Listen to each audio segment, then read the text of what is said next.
Our philosophy is very difficult to understand.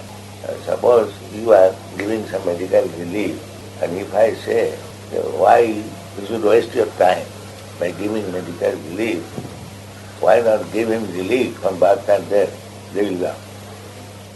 You don't say that you don't give medical relief, but why do you forget the real business?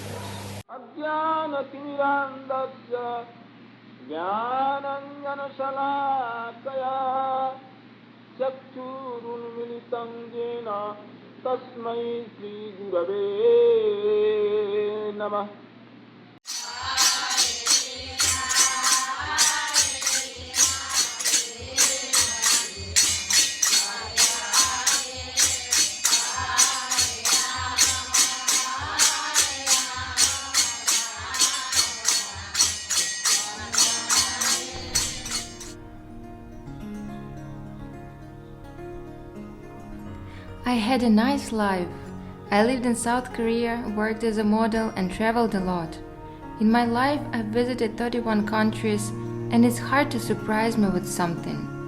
Now I'm singing Kirtan in the ashram at Radhakund because our real business is to be free from birth, death, old age and illness. I want to obtain Krishna Prem, love for God. But I still have fresh memories of the past and it's necessary to cleanse my heart of material attachments. Many people ask, how could you change your life 180 degrees? Don't you want to return to the luxury and sweet life? The fact is that I have a sweet life right now. Externally, we live very simply, but internally, I'm much happier than few years ago. Srila Bhaktisiddhanta Saraswati gave the example of a bee crawling on a jar of honey. It sees the honey but cannot taste it. One must open the jar and taste it, not make logical conclusions about what the honey might taste like. In the same way, many people look at the Vaishnavas living in the holy Dham and do not understand them. But Krishna lives in the hearts of the devotees and gives them real bliss. Chandra Vrinda.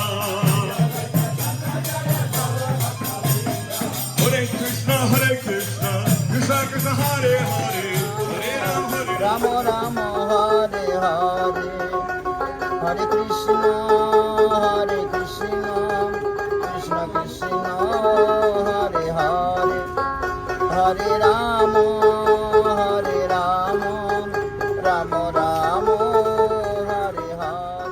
In the same way, many people look at the Vaishnavas living in the holy Dham and do not understand them, but Krishna lives in the hearts of the devotees and gives them the real bliss. Vrindavan is not part of the material world. Vrindavan is the forest of Vrinda. Vrinda Devi is the Shakti, the energy that arranges happiness of Krishna. If a person lives in Vrindavan, he has an opportunity to come into contact with this happiness.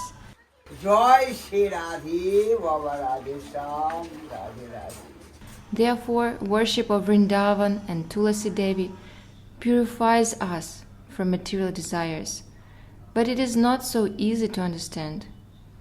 Just as a materialist cannot see God, so he cannot understand divine happiness. Vivekananda said, what is the use of pouring water in tulsi?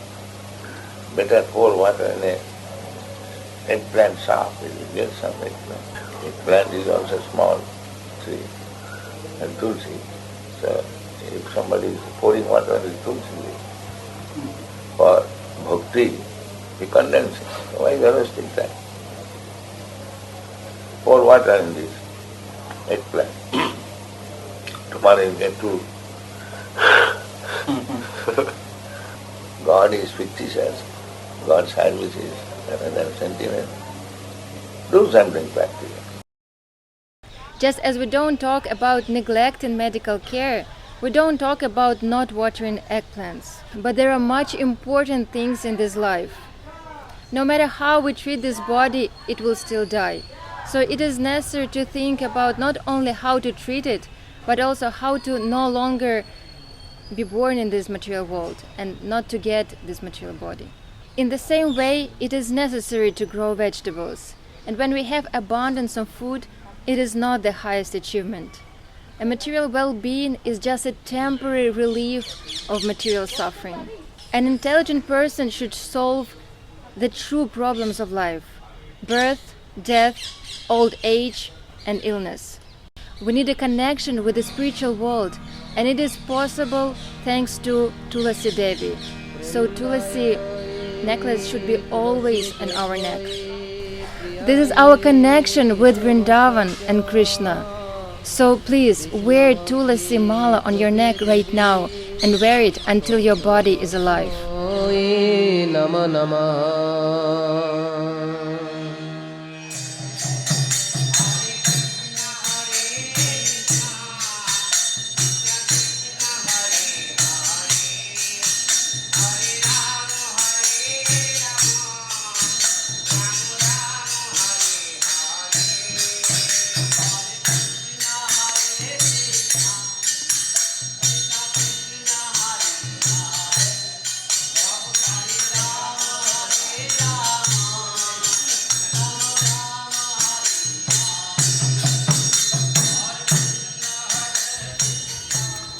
By the mercy of Durga Devi, manifested illusionary energy or Maya, the woman can get beautiful young body.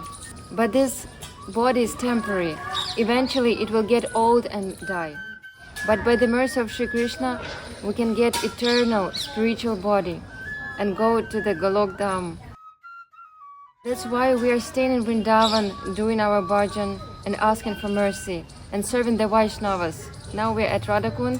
The Mary Matajis are doing their kirtan and bhajan all day long, and that's why I hope that my life will have same direction.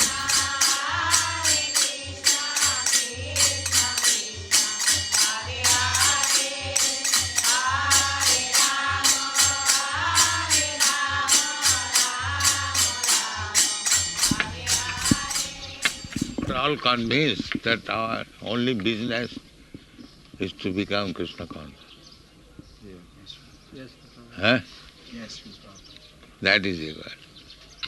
We have no other business. But now, we means, we human beings, we have no other business.